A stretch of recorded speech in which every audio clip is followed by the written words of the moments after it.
시작이 됐나요? 네, 된 것 같습니다. 네, 오늘 첫날인데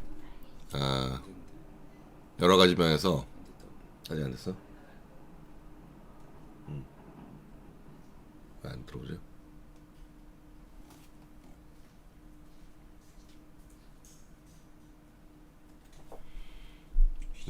네, 강용석의 인싸뉴스 첫날 첫 방송 시작하겠습니다.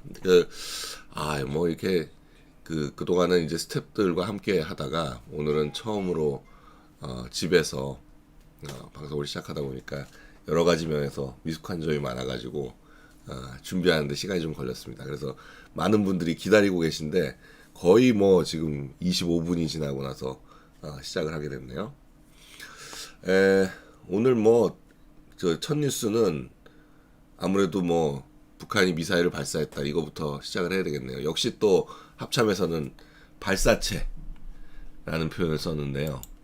자, 북한이 원산에서 동해로 발사체 2발 발사했다. 430km를 비행했다. 뭐 이런 내용입니다. 그러면 이제 뭐 원점으로 다시 돌아갔다. 이렇게 말씀드릴 수 있겠네요. 그러니까 1년 작년 1월부터인가요?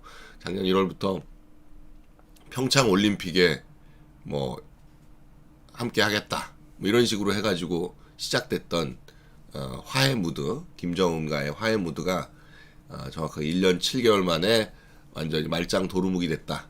결국 이렇게 뭐 미사일 발사할 거면 2016년의 상황과 뭐가 다르냐.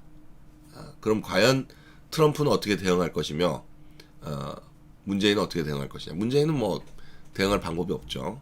어차피 원래 지금 본인이 아무것도 이 상황을 컨트롤할 수 있는 방법이 없는데 혼자 착각에 빠져가지고 중재자니 무슨 뭐 외교 천재니 그렇게 했던 거니까 결국 아무 의미가 없는 거고 문제는 트럼프의 대응이 어떻게 나올 것이냐인데 저는 이 타이밍이 굉장히 중요했다고 생각합니다. 볼턴이 한국에 와서 어제 떠났는데 한국에 와서 뭐 나경원부터 시작해서 많이 만났죠. 어제 오기 전에는 일본에 들렸었고요. 많이 만났는데 만나고 한국을 떠나자마자 오늘 아침에 새벽에 5시부터 6시 사이에 2발을 발사했다는 건데요.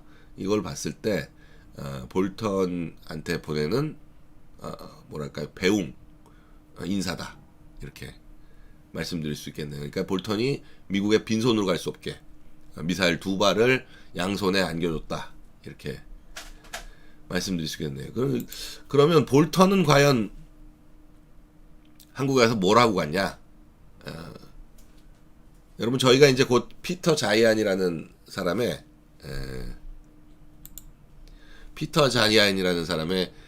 책 2권을 북튜브에서 할 예정인데요. 이 북튜브에서 피터 자이안이라는 사람은 이제 뭐 교수는 아닙니다. 교수는 아닌데 미국에는 그러니까 그 국가 안보와 관련해서는 이를테면 공화당 같으면은 헤리티지 재단 있고 뭐 민주당 같으면 브루킹스 연구소가 있어가지고 양쪽에서 외교 안보 뭐 국내 정책 이런 것들에 대해서 연구하는 집단들이 있거든요. 그리고 그 집단들과 또 국회의원들 상하 양원의 국회의원들을 보좌하기 위해서 그리고 또 그 의회에 압력을 행사하고 뭔가 정책을 바꾸고자 하는 그 이익단체들이 많이 있지 않습니까? 대표적인 이익단체 중에 하나가 찰턴 헤스턴이 회장으로 있었던 미국 총기협회 같은 이익단체들이 있는데 그런 이익단체들의 로비를 하는 로비스트들이 있고 그 로비스트들과 이익단체들의 어떤 정보를 제공하는 회사들이 있습니다. 그런 회사를 하고 있는 사람인데 피터 자이안이라는 사람은 그러나 그만큼 사실 뭐 프로라는 건 돈이 걸려야 사람이 열심히 하는 거 아니겠습니까? 그러니까 웬만한 교수들보다 훨씬 더 정보도 많고 어떤 미래를 내다보는 해안도 있는 거죠. 왜냐하면 미래를 바로 내다보지 못하면 그냥 회사의 수익이 떨어지니까요. 이를테면 증권회사 이코노미스트들이 대학교 교수들보다는 훨씬 더 실물 경제에 대한 분석 능력이 뛰어난 것처럼요. 여기도 그렇습니다. 근데 지금 세계를 움직이는 미국이 굉장히 2010년대에 들어와서 큰 변화를 했다. 대표적인 변화가 셰일 오일이 개발되면서 셰일 오일로 인해서 미국이 현재 세계 최대의 산유국이 됐습니다. 그래서 미국은 그동안은 세계 최대의 원유 수입국이었었는데 이제는 더 이상 원유를 수입하지 않는다. 원유를 수입하지 않는다는 건 뭐냐면 미국의 외교 경제 정책에 있어서 더 이상 중동이 그렇게 중요하지 않게 된 거죠. 중동은 더 이상 중요하지 않고 오히려 중국과 아시아가 미국 외교 정책에 있어서 가장 중요한 린치핀이 됐다. 이런 거를 말씀드릴 수 있겠습니다. 그래서 그 책과 관련해서 좀 얘기를 나눠볼 텐데요. 그 책에서 예측하고 있는 것 중에 하나가 뭐냐면 더 이상 미국이 세계의 경찰 역할을 하지 않게 되면 그럼 과연 무슨 일이 펼쳐질 것이냐. 대표적으로 한국에 관해서는 어떻게 예측하고 있냐면 한국이 에너지의 80% 이상을 그러니까 석유의 80% 이상을 호르무즈 해협을 통해서 중동유를 사용하고 있는 거죠. 세계의 대표적인 기름 공급자가 세 군데가 있는데요. 하나는 중동이고 하나는 텍사스고 하나는 영국 위쪽 북해 지역입니다. 그래서 북해산 기름은 브렌트유라고 통칭하고 중동산 기름은 두바이유라고 통칭합니다. 두바이의 그 가격표가 있어요. 그러니까 늘 가격 변동을 할 때 두바이 기름이라고 두바이산, 두바이유 이렇게 보통 얘기를 하고 그리고 텍사스 기름은 WTI라고 웨스턴 텍사스 인덱스라고 해가지고 텍사스 유라고 얘기하는데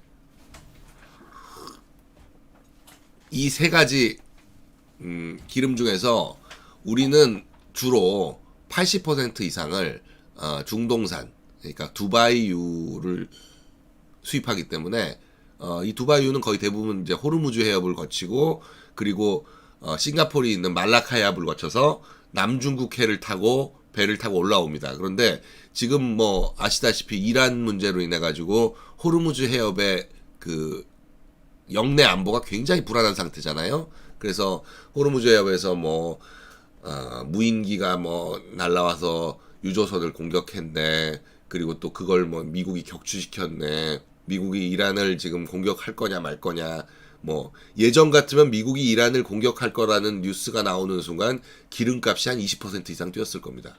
근데 지금 그렇게 기름값이 별 요동을 치지 않고 있는 이유가 미국이 세계 최대 원유 수입국인 미국이 더 이상 수입을 하지 않고 오히려 지금 일부 기름의 경우에는 미국이 수출하고 있습니다.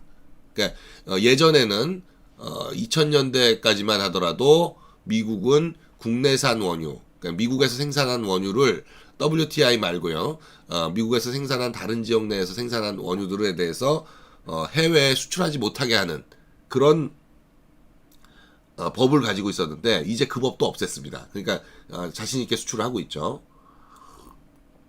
아직은 생산량하고 수요량이 비슷해가지고 그렇게 많이 수출하지 않고 있는데 셰일유는 사실 뭐 매장량이 도대체 어느 정도인지를 예측하기 곤란할 정도로 굉장히 많습니다.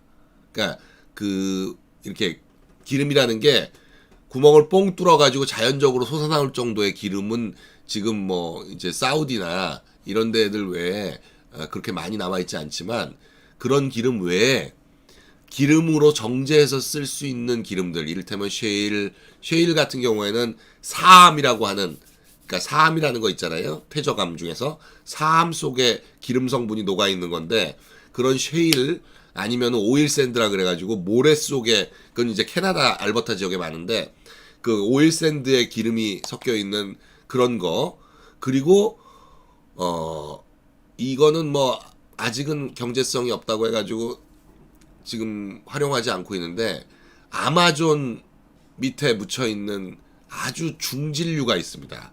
그런 것들까지 다 개발하기 시작하면 기름이 뭐 지금 얼마나 남았냐 이런 건 더 이상 의미가 없어요. 왜냐면 70년대까지만 하더라도 제가 초등학교 다닐 때 세계에 사용할 수 있는 기름 40년치밖에 없다 그랬어요. 근데 지금 그 후로 40년이 흘렀는데 아직도 매년 그 발표를 하거든요. 세계에서 사용할 수 있는 기름이 얼마 남았냐? 올해 발표한 것도 40년입니다. 그리고 이게 비슷해요. 석탄이 가장 중요해. 1860년대에 기름이 처음 발견된 그 기름이 처음 이제 에너지로 등장하기 시작했는데 그 이전엔 석탄 아니었습니까? 석탄도 세계에서 사용할 수 있는 석탄이 양이 정해져 있다 그랬어요. 그랬는데 석유가 중심이 되면서 석탄은 이제 더 이상 의미가 없어졌잖아요. 그러니까 지금은 아직도 이제 뭐 제철 같은 데서 석탄을 많이 쓰는데 석탄은 세계에 사용할 수 있는 지금 양이 뭐 200년인지 300년인지 알 수 없다 이렇게 얘기가 나오고 있는데 기름도 아마 그렇게 될 가능성이 높습니다. 그래서 얘기가 너무 길어졌는데 그래서 볼턴은 지금 호르무즈 해협 거기를 미국이 그 항상 항공모함 2척을 호르무즈 해협에 배치해 가지고 이 세계 경찰 노릇을 하고 있었는데 이거 더 이상 못 하겠다. 호르무즈 해협에 방위를 해줘서 가장 이익을 얻는 데가 어디냐? 미국은 이제 더 이상 이익이 없다. 호르무즈 해협을 통해서 가장 이익을 얻는 나라는 일본, 우리나라 그리고 중국 이 3개국이 거기서 오는 기름을 대부분 쓰고 있으니까 뭐 중국한테야 노골적으로 좀 얘기할 수 있는 형편이 아니니까 일본과 우리나라한테 호르무즈 해협에 대해서 직접 출동해라. 지금 이런 얘기를 하고 있습니다. 그래서 지금 호르무즈 해협이 위에 있고 그 밑에가 이제 홍해를 통한 아덴만 쪽을 통해서 나오는 그 아프리카의 뿔이라고 불리는 그 소말리아 쪽으로 나오는 데가 있잖아요. 그러니까 이 아라비아 반도를 위아래로 놓고 그러니까 위쪽이 호르무즈 해협이고 밑에는 이제 아덴만인데 이쪽 아덴만에 지금 청해부대라고 해가지고 해군 부대가 하나 나가 있는데 이 청해부대를 여기로 옮겨서 배치할지 아니면 새로 부대를 하나 더 원양 부대를 하나 창설해서 호르무즈 해협에 배치할지 모르겠지만 볼턴은 그 청구서를 남겨놓고 떠난 겁니다. 그리고 한미 방위비 분담 지금 올해 1조 조금 넘기는 선에서 합의를 했는데 연말에 가면 또 합의를 다시 해야 되지 않습니까? 1년 만에 다시 하기로 했기 때문에 이것도 더 늘려라. 지금 그런 두 가지 큰 문제에 대해서 얘기를 하고 갔고요. 우리야 물론 뭐 볼턴이 지금 현재 그 한일 무역 분쟁 여기에 대해서 과거 삼인 무역 분쟁에 대해서 뭔가 좀 중재를 해줬으면 좋겠다 라는 의사를 김현종 안보실 2차장이 가서 했던 것 같은데 모르겠습니다. 아마 볼턴은 이제 거의 그 부분에 대해서는 자신들이 개입할 일이 아니다 이런 정도에서 선을 그은 것이 아닌가 지금 그렇게 보여집니다.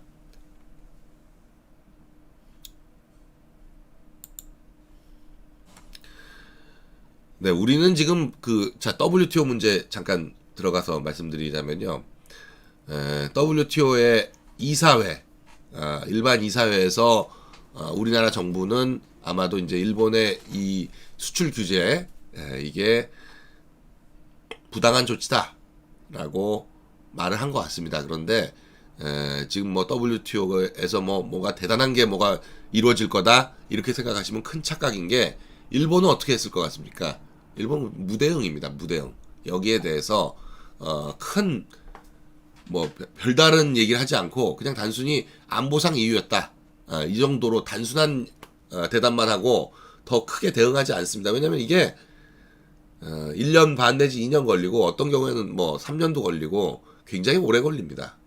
그러니까 지금 당장 그 불화수소 같은 경우에는 재고가 3주 뭐 이렇게밖에 안 되고 지금 이제 그 재고분 원래 처음 이 조치 시작될 때의 재고분은 다 쓰고 긴급히 마련된 걸 지금 겨우 쓰고 있는 형편인데 1년 반 후에나 날 WTO 뭐 얘기는 별 아무 의미가 없죠. 이거는 그냥 우리가 뭐 아무것도 안 하고 정부가 아무것도 안 하고 있지 않냐라고 얘기했을 때 그냥 면피하려고 WTO에다 제소해놨다 이런 정도. 그건 어떻게 되고 있냐? 우리가 가서 지금 열심히 얘기하고 있다 이런 정도 변명하려고 하는 얘기죠. 네. 참 무책임한 겁니다. 지금 기업들은 반도체가 사실 우리 대한민국 경제의 20%를 먹여 살리고 있는 가장 큰 기간 산업인데, 이 기간 산업이 휘청휘청해가지고 이리 뛰고 저리 뛰고 뭐 난리인데, 정부는 한가롭게 WTO에 제소해놓고 우리가 할 수 있는 거 다 했다, 지금 그런 입장 아닙니까? 정말 뭐 너무나 무책임한, 답답하다, 그런 말씀 드리겠네요. 자, 이게 진짜 깜짝 놀랐습니다. 제가 서울구치소에 있을 때 저랑 같은 동에 누가 있었냐면 국가보안법으로 이 정권 하에서 구속된 사람이 있었어요. 그래서 저희가 그 방에서 뭐라고 했었냐면, 그 사람은 이제 혼자 있는 독거방에 있었는데 저희가 뭐라고 했냐면, 와, 진짜 간첩인가 보다, 진짜 빨갱인가 보다. 왜냐면 이 정권 하에서 도대체 구속이 될 정도면 도대체 무슨 일을 했길래 어떻게 국가보안법으로 구속이 되냐. 왜냐면 국가보안법으로 구속된 유일한 사례였거든요, 현 정권 하에서. 근데 정말 희한한 일이 벌어졌습니다. 지금 현 정권 하에서 진짜 오랜만에 들어보는 말이죠. 직파 간첩. 그러니까 북한에서 직접 내려보낸 간첩이라는 건데, 북한에서 직접 내려보낸 직파 간첩을 13년 만에 검거했답니다. 13년 만에 국정원하고 경찰이 공조해가지고 지난 6월 말에 검거를 했는데, 그동안 이거 말을 못하고 있었던 거죠. 사실 이것조차도 그 국정원이 발표한 게 아니고 기자가 알아낸 겁니다. 북한의 정찰총국 소속이니까 우리 같으면 국정원 소속인 거죠. 그러니까 제대로 된 진짜 간첩인데, 이 간첩이 한국하고 뭐 중국을 왔다 갔다 했나 봐요. 왔다 갔다 했는데, 지금 뭐 정확하게 어떤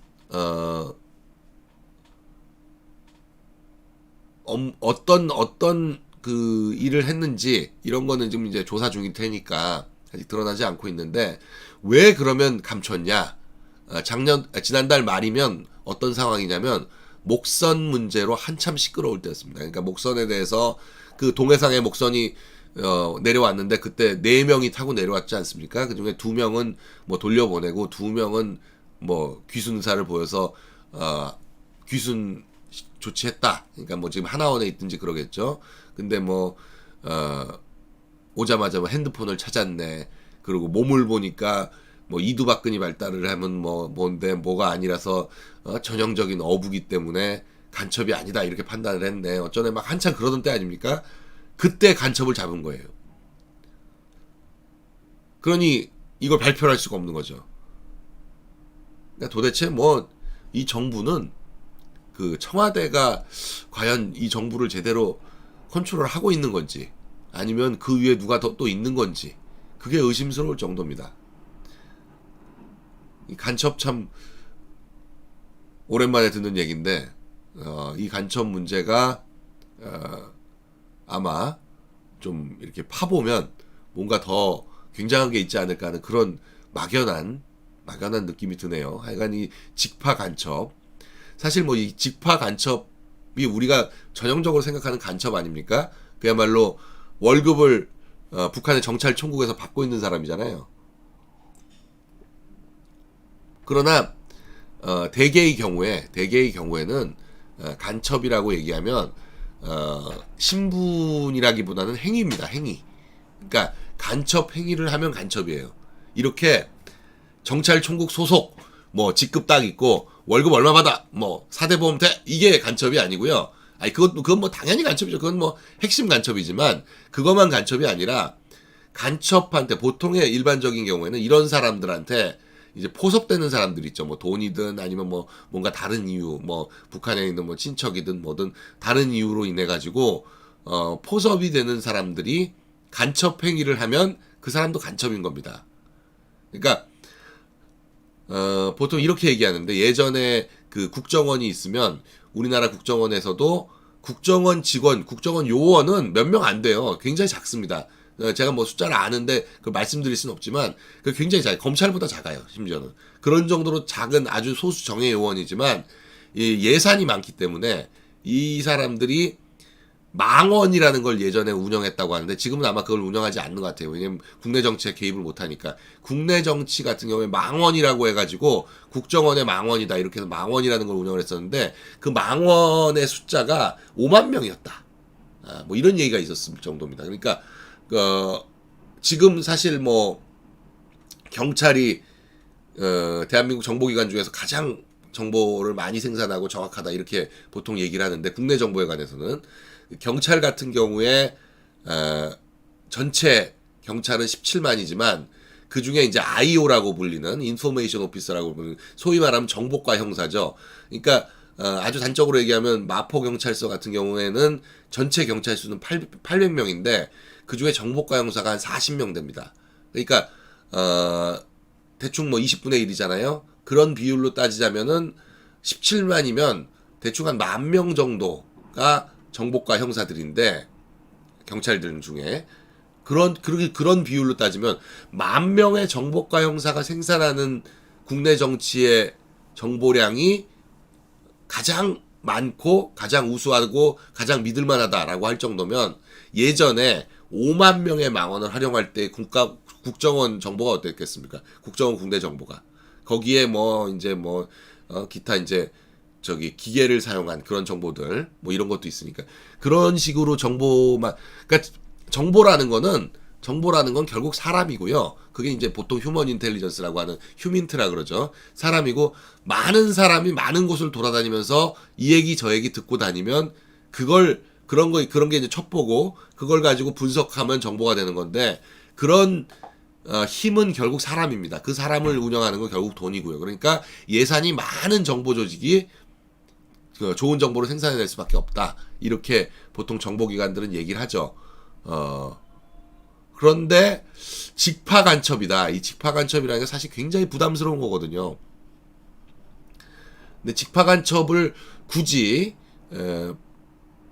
내려보낼 때는 북한에서 내려보낼 때는 지금 북한 예산으로 봤을 때 직파 간첩을 그동안은 더 이상 운영하지 않는다 그랬었는데 직파 간첩을 내려보냈을 때는 정말 꼭 필요한 뭔가가 있는 거죠. 그러니까 이 사람 뒤에 도대체 뭐가 있는지 무슨 뭐 요인 암살이나 무슨 뭐 시설 파괴 이런 걸 목적으로 보내진 않았을 거 아닙니까? 네. 자, 그리고 오늘은 뭐 첫날이고요. 제가 또 굉장히 많이 늦었기 때문에 뉴스를 이 뉴스를 마지막으로 오늘 정리를 하도록 하겠습니다. 조국 민정수석이 오늘 이제 26개월 만에 청와대를 떠난다고 합니다. 그러니까 문재인 민정수석, 그러니까 노무현 대통령 때 문재인 민정수석이 아마 28개월 로 민정수석을 근무를 했는데 28개월 근무한 게 역대 최장수라 그러죠. 그러니까 조국이 계속 그동안 한 얘기가 문재인 민정수석의 기록을 깰 수 없다 라고 얘기를 했었는데 뭐 그거 안 깨고 이제 법무부 장관으로 간다는 거 아닙니까? 다음 달 뭐 7월 말 제가 볼 때는 뭐 그 청문회도 있고 그러기 때문에 7월 말 휴가철 요럴 때 딱 그 아마 발표를 하려고 그러는 것 같은데 개각 발표를. 그리고 지금 인사검증도 다 끝난 거죠. 민정수석이 그만두고 나간 거 보면 이제 타이밍만 보겠죠. 개각 발표를 딱 하고 그러면 기자들 휴가 가니까 조금 뭐 이렇게 검증의 칼날이 좀 약해지지 않겠습니까? 의원들도 국회도 뭐 7월 말 8월 초는 다 휴가 가니까 그때를 딱 노려가지고 개각 발표를 하지 않겠나. 그 개각 발표해놓고 분명히 또 휴가 갈 거예요. 아마 대통령도 문재인도 또 휴가를 갈 텐데 휴가 시즌을 또 열심히 연구해서 또 대형 어떤 건수를 터트리는 기자들도 있을 거고 네. 지금 뭐 사실 뭐 조국 윤석열 이런 라인으로 이렇게 사정기관이 짜지면 검찰 법무부 장관 이렇게 짜지면 참 앞으로 피곤한 거죠. 네, 그동안 그 2년 뭐 2개월 동안도 적폐밖에 한 게 없는데, 적폐 수사밖에 한 게 없는데 앞으로 남은 임기도 그냥 적폐로 채우겠다, 뭐 이런 얘기인데, 근데 재밌는 거는 이 조국 후임으로 김조원이라는 지금 카이 한국 항공우주 사장이 내정이 됐다는데, 이 양반은 이제 감사원 출신이에요. 그러니까 민정수석이 관리하는 기관들이 권력기관, 주요 권력기관을 다 관리합니다. 그러니까 국정원, 검찰, 경찰, 국세청, 감사원, 이렇게 보통 5개 얘기를 하는데, 그 5개 중에서 보통 그동안은 늘 검찰 출신이 민정수석을 해왔잖아요. 그런데 이 검찰 개혁을 위해서 조국, 형법교수인 서울대의 조국 교수를 데려와가지고 민정수석을 시켰고, 뭐 물론 이제 문재인의 신임이 두터웠죠. 그러면 이제 뭐 민정수석을 다시 뭐 검찰 출신을 시키느냐? 검찰 출신을 시키는 게 아니라 오히려 감사원 출신 이렇게 시켰다는 거는 검찰 경찰 수사권 조정에서 어느 한쪽에 힘을 실어주지 않겠다라는 의지의 표현이겠죠. 그리고 감사원이 잘하는 게 있어요. 감사원이 잘하는 게 공무원들 뒷조사 이런 걸 잘합니다. 그래서 인사 검증 이건 잘할 거예요. 감사원이 인사 검증은 잘할 겁니다. 근데 대신 검찰 경찰을 통제한다? 이거는 뭐 검찰 경찰에 아는 사람도 없고 뭐 이게 뭐 어떻게 되겠어요. 그러니까 그건 기대하지 않겠다라는 얘기겠죠. 검찰은 뭐 법무부 장관 조국과 윤석열을 통해서 컨트롤을 하고, 민정수석 새로 내정되는 김조원 씨는 감사원 출신이니까 인사 검증 이런 걸 잘해라. 공무원들 관리 이걸 잘해라 라는 얘기겠죠. 그런데 뭐 재밌는 거는 카이 주가가 올랐대죠. 그러니까 김조원 사장 여기를 내정하기 위해서 사실 그 카이 전임 사장을 탈탈 털어서 쫓아냈거든요. 탈탈 털어서 쫓아내고, 그리고 이 김조원 사장이 한 업적이라고는, 카이에서 한 업적이라고는 그 미국의 T-50 고등훈련기 그거 파는 큰 사업이 있었는데 1조 넘는 사업이었죠. 그거 탈락했죠. 그거 거의 된다 그랬었는데 그거 탈락한 게 이 사람의 업적인데, 그러니까 카이는 말아먹고 청와대에 온다 이렇게 말씀드릴 수 있겠네요. 네. 그리고 뭐 다른 수석 몇 명도 교체를 했는데, 이유는 뭐 이를테면 이용선 뭐 수석이라든지 이런 수석들은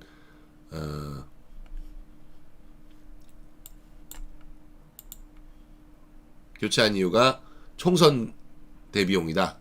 총선 본인들이 총선에 출마하려고 하니까 그 사람들을 위해서 교체한다. 뭐 이런 건데, 이 지난 정권도 보면 초창기에 하다가 총선 나가가지고 당선된 사람들은 지금 멀쩡해요. 대표적인 곽상도 의원 같은 경우죠. 멀쩡한데 그냥 남아있는 사람, 순장조라고도 얘기하고, 그냥 남아있는 사람들은 뭐 다 구속됐잖아요.